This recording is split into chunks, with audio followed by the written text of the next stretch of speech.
Hey yo, what's going on everybody? It's Tylarius aka Ty Killington. Yeah, man. In this video, I'm going to be covering the weapons from the Contract DLC. In particular, the compact EMP launcher, the stun gun, and the new heavy rifle. For each one of these weapons, we'll be going through a multitude of tests: range, power, effectiveness, lock-on capability, recoil, everything. All right, so we'll get everything covered for you. Let you know if these weapons are worth it, where they place in the meta, and if you should even purchase them. All right. Before we go any further, make sure you are subscribed with notifications turned on. If you enjoy the video, make sure you drop a like. Okay. Let's start with the compact EMP launcher.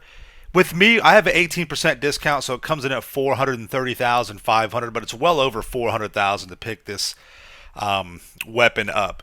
I'm going to go ahead and I'm not going to sugarcoat it. It's completely useless. There's really nothing for this. Is a big dud. Everybody was hoping this would be a counter to the Mark II. I mean, I called that from day one. There's no way.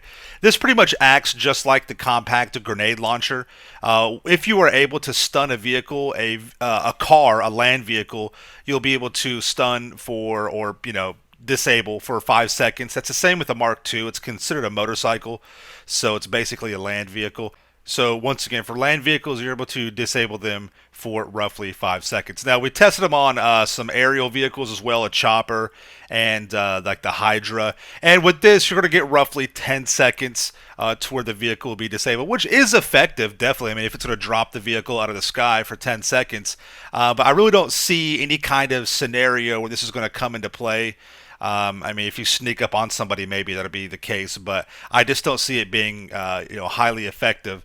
And honestly, if you're going to hit something in the air, I would rather, use a RPG. Now, the actual grenades that shoot from this, they are either, on impact or timed. So if you hit the vehicle directly, it'll explode, or if you can time it to where the grenade is on the ground, then it'll pop and blow up. You get 20 rounds with it. And it is a single shot, so you have to shoot and then reload, shoot and then reload. So it's just honestly, again, it's pretty much the same thing as the compact grenade launcher. You can use it on a motorcycle, which I guess that would come in handy for disabling NPC vehicles or whatever. Quite frankly, it's just a pure waste though. The stun gun with my discount of 18% comes in at 307,500. It'll be a little bit more for you guys, or unless you have a bigger discount than I do, it'll be a little bit less. The stun gun is a little bit more effective. Basically, you are able to stun a player if they have a vest on or not, and you will disable the player for roughly 5 seconds. Now, after you shoot, there is a cooldown time. The cooldown time is roughly, we timed it around 12 seconds, so that's kind of lame. But yeah, so it takes roughly 5% damage away from the player as well. But once you get to 50% damage, your health will regen before you can shoot them again with this stun. So you have to have multiple people before you can actually kill somebody with this thing. However, it will kill NPCs. So one shot with the NPC will actually kill them. All right. Now your range, your effective range is 37 feet. Your lock-on range is roughly 30 feet. So 10 meters for the lock-on and about 12 and a half meters for your actual effective range before the charge round doesn't even hit the target. So keep that in mind. Okay. And again, a lot of fun with this. I wish the recharge or the cooldown time wasn't as long. But it is what it is. So it's just, can't really do anything about that.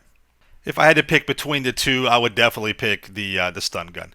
All right, last but not least is the heavy rifle. Comes in with my discount at $369,000 for this bad boy. And we did some extensive testing with this rifle. We tested with the suppressor on, with it off, just to make sure the damage values were the same. So just wanted to make sure everything was legit with that. Right here, we are testing the effective lock-on range. And your lock-on range is roughly 197 feet. So that's pretty standard, pretty good. You're able to lock onto a target way on down there, and you'll be able to get effective kills, even at that range, as long as you can control the recoil and the bloom a little bit, which the bloom isn't too bad, the recoil isn't too bad. It's definitely better than some of the weapons, and pretty much on par with the Mark II carbine, which we did compare this with the Mark II. Now, at this range, we test it with full armor, and it takes 15 shots to kill your target. at this range of 197 feet, which is the max lock-on. The rounds will still reach further on out from that, but your lock-on range is pretty much the max of what you want to be engaging a target with, and further on out, you'll probably be using a marksman rifle or a sniper rifle with that. So just keep that in mind. Now we do test at a closer range, which is more of a an accurate depiction of PvP battle in GTA Online at 70 feet, and at 70 feet. You will be able to kill your target fully armored in 13 shots, okay? And that is pretty much a standard range. It's right around there. Between 50 and 70 meters is going to be, where the most of your assault rifle engagements take place. And what the test results show us is that regardless of the suppressor being on, at both ranges, you get the same kill shots. It's 15 at max lock-on range and 13 within your, up to 70 meters. So don't worry about that. Don't worry about the actual bars, like the stat bars that you see. Those really are not accurate. The majority of your assault rifles are pretty much going to be identical. There's just slight differences with rate of fire and recoil, but nothing that's going to be too, it's not going to be a major difference with anything. So I wouldn't worry about that. Just pick, your favorite rifles that you want to use, and go from there. But again, the special carbine Mark II variant is going to be the workhorse, and we tested it and it was identical, pretty much down to everything. So. Something kind of interesting with this gun, even though it doesn't have a Mark II variant, it's pretty much on par with the Mark II special carbine. So it's almost like it's a Mark II rifle out of the gate. Now, we tested against the bulletproof glass with the new vehicles. It's going to take 17 shots, so 16 to break the glass on all the windows, and then your 17th shot will actually get a hit marker on the character. So keep that in mind, and that's going to be standard, and that's going to be the same with your other weapons as well. So not too bad.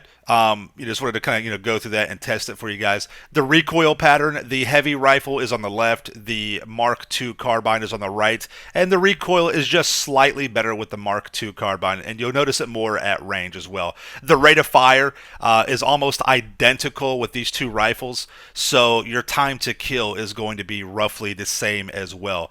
The rate of fire that I clocked with these weapons is going to be at 480 rounds a minute, so your time to kill comes in at 1.5 seconds with both rifles, the heavy rifle and the Mark II special carbine. Okay, so again, very similar with what they're going to be doing. It really just boils down to, if you want to use the newer weapon, the recoil is the same. Again, it feels like it's basically a Mark II variant out of the gate, even though it doesn't have a Mark II upgrade.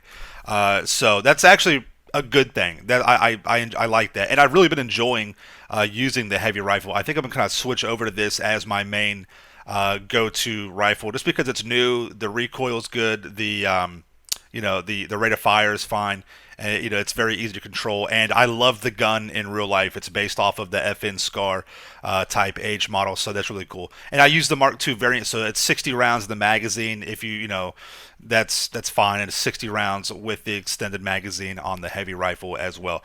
So bear that in mind. Very good guns. That's definitely the one I would go with out of the three new weapons. Definitely the heavy rifle, then the stun gun, and I probably wouldn't even waste my money on the compact EMP launcher. Rockstar definitely kind of missed a great opportunity with that right there. In my opinion, they should have modeled it after the compact grenade launcher in design and functionality, but then modeled the actual round, the actual projectile after the up and atomizer.